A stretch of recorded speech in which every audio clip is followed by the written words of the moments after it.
Praise the lord. దేవుడు ఈరోజు మనకు అనుగ్రహించిన మాటలు. నీవు ఇతరుల పట్ల వినయం కలిగి ప్రవర్తిస్తున్నావా?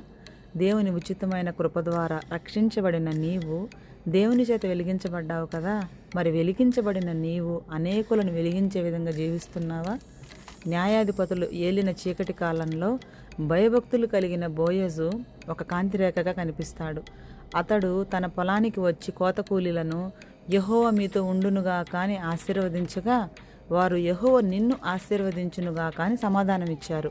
ఇది అతని దేవభక్తి, వినయం మరియు పనివారితో ఉన్న ప్రేమగల సంబంధాన్ని తెలియజేస్తుంది. ప్రతి విశ్వాసి కూడా ఈ లోకంలో వెలుగుగా ఉండాలి. మన మాటలు ఆశీర్వాదకరంగా ఉండాలి.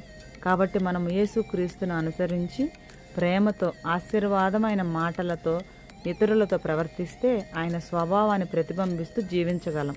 తద్వారా అనేకులను ప్రభు కొరకు సంపాదించగలం. ఆమేన్.